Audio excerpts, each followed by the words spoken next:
Guru principle is extremely strict, and the strictness made many people could not conform to the ideals of a disciple. In those days, the Guru had to be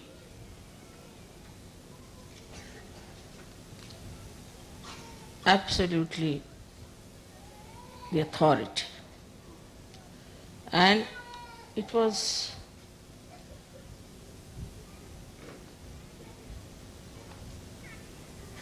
the Guru who would decide which disciples he'll have.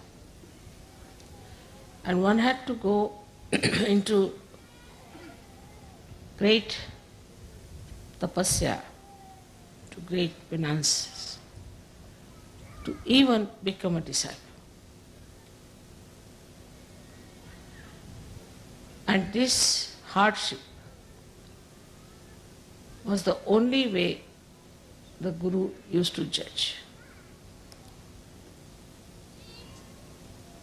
Gurus would always live in jungles,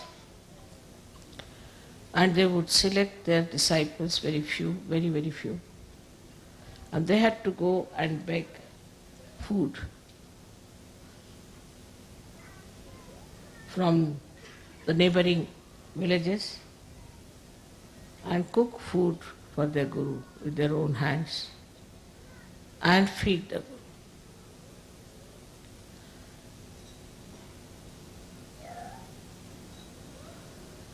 That sort of Guru business is not in Sahajayoga. That basically we must understand that the difference between those styles of Guruship and that we have now is this, that very few individuals were given the chance to become the Guru. Very few. And these few also were selected out of quite a lot of people, and they felt that there was something really special, that they are being selected, chosen, and that whatever they will have to go through is all welcome. With this idea, they became the disciples. But Sahajayoga is a very different thing. I would say just the opposite. First of all, your Guru is a mother, and who suffers from Sandra Karuna. At the slightest things that happen to you, my eyes get filled with tears. So, as a mother, to be a Guru is a very difficult thing. But at the same time, for you to achieve heights is also difficult. Because you get lost when I love you so much, and in that love you forget sometimes that the progress in your being is very slow. It is important that in Sahajayoga you have to be strict with yourself. That's why I said that you have to be your own Guru, which people do not understand what it means. You have to be your own Guru means you have to guide yourself, you have to treat yourself as your disciple. and you have to trim yourself. If you do not understand the responsibility as Sahajayogi of working it out yourself, everything, you cannot move very fast, because it is a different type of relationship between the Guru and the disciples. So first, I have always said, you become your own Guru. So you have to make a lot of introspection and fix your ideals. Before you, I am sitting. You have seen me how I am. I can eat anything.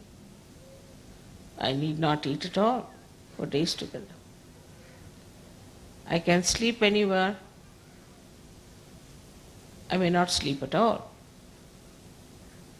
I travel for miles together untiringly.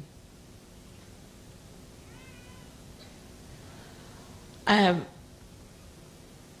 this energy because I am a guru of myself also. So the first thing is that there should be a lot of introspection. What's wrong with me, not wrong with others? What's wrong with me? Am I seeking the comfort of my body? The attention, is it on my body or on my spirit? If so, what am I doing? I think best thing is to write it down. Can I sleep on the grass? Can I sit on the stone? You have to make this body work. Can I sleep anytime I like, and can I keep awake anytime I like? I've seen people doze off. The reason is this, not that they're bad or in any way indisciplined people, but because inside they're tired. If you're tired inside, then you feel tired all the time. You will see on the television, if you see people in the West, they are always sitting like this. Because they are so very tired. Why are they so tired? They don't work so hard. So introspect how you behave. Now when you start introspecting yourself, you'll also start introspecting your surroundings and your styles and your methods and what you are doing to yourself because of the conditionings of the outside. Now the conditionings of the outside in the West are of a psychological nature. Indians have other conditionings which are also quite surprising. Or we should say the Western people, they must wash their hand 10 times. Even if their skin comes out, they'll go on washing like mad. They must have a bathroom attached to them all the time. They must have their baths. If they don't have bath, they are not comfortable. They have other conditionings also. All kinds of stupid conditionings they have. But the conditionings that we have in the West are more psychological, and that's why you cannot find out what's wrong with you. The physical conditionings are not so dangerous. You can get over them or you can manage. But when you have conditioning of your psychology, you cannot understand what's wrong with you. Now, if you introspect around, what you will find is a very subtle thing. Firstly, that because of the wars maybe, I don't know why, but everybody is afraid of everyone. Especially I think Freud. Because of Freud, even the mother is afraid of the child. And all these things to Indians are absolutely, they can't understand this. But you people know that very well. They won't touch anybody. They won't hug anyone. First of all, when they used to play football, they used to hug. But now I see they don't hug, they just touch hands like this. After some time, I think they may just do like that or something.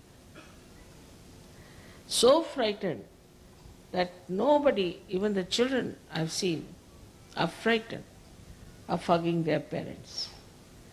So the expression of love is not there. And when there is no expression, there is no love inside. And that's how it goes on drying up and drying up and drying up. There was a little girl in Sahajayoga, and I had some present for that child. She was quite young, must have been about 10 years of age.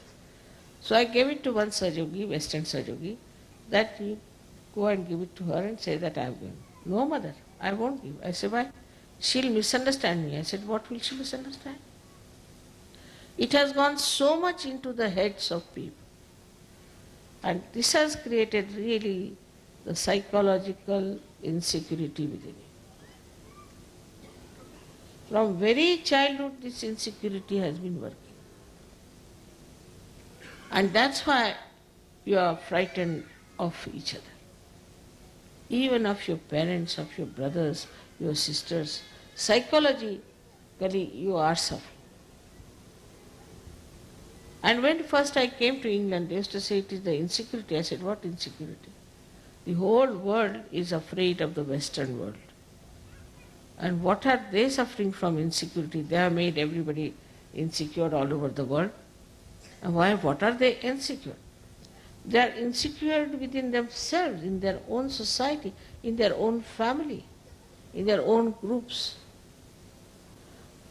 They are so much frightened of each other.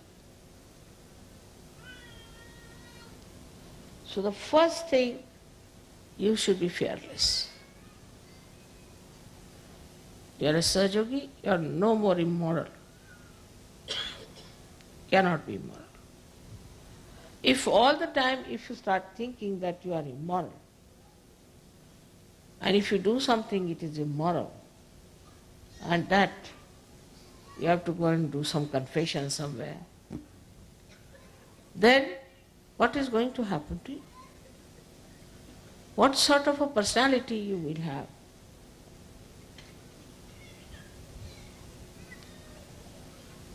We have to change this by changing ourselves. So among Sahajogis there should be no insecurities but maryadas. You must know how to respect each other's privacy. The second thing that if you find in the Western mind, which is a very common thing, that they are bombarded by criticism. There are so many critics that now there are no more artists left. Only critics are criticizing critics. All artists are finished. They are all the time criticized. Somebody will come in. There's an education on criticism. They may not know how to play any instrument. They may not know how to sing. But they can criticize. All right. So all the time in your mind is a way that you always feel that somebody will criticize if you do this. All the time the fear is there that somebody will criticize. So, should I say or not? As Sahajogis, you shouldn't worry about these stupid people because they are blind, and if they want to criticize, you let them criticize. What does it matter? Makes no difference. But this you have to build up within yourself. Now the third is even worse, which I don't know if you have noticed or not. I don't know how it has gone into the heads of the Western minds that you must always see to the other side of the bank, even if you are standing on this side, to be fair. And never to say something that you are sure of. Like you ask anyone, how are you? He'll say. Always. Nobody will say, I'm perfectly all right. Nothing wrong with me.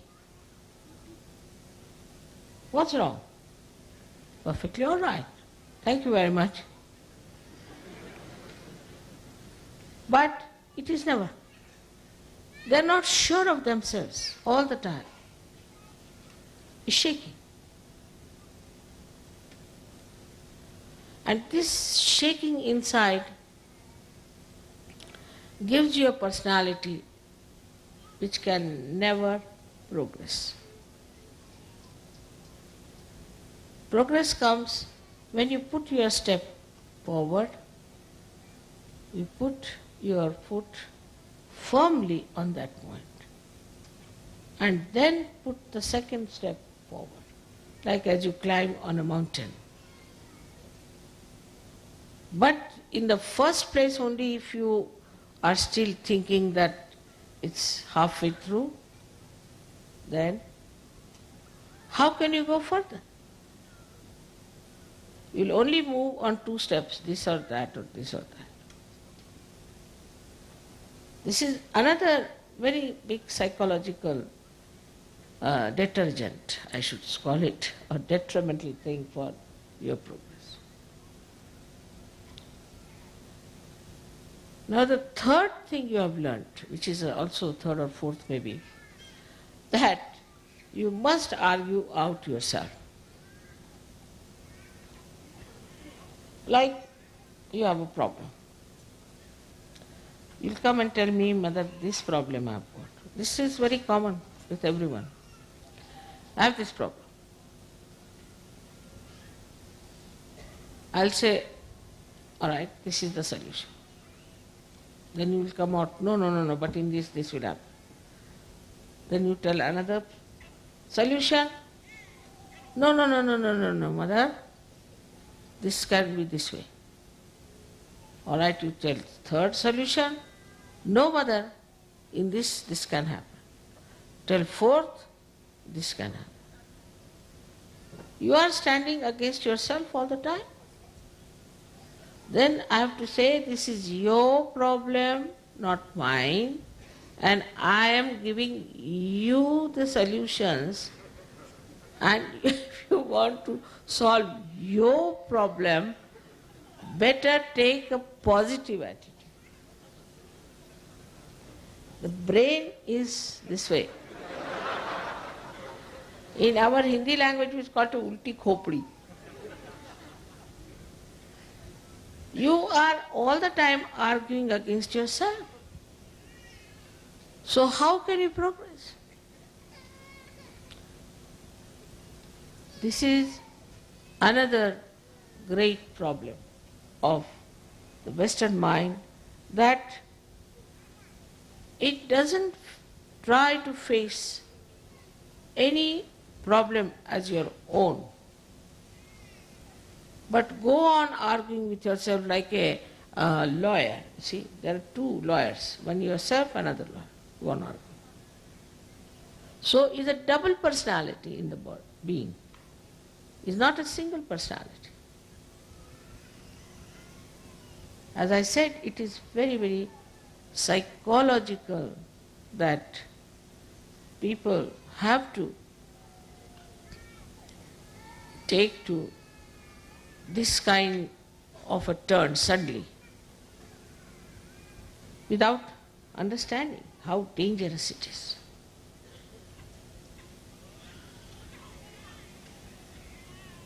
With the enlightenment of your brain, they should disappear.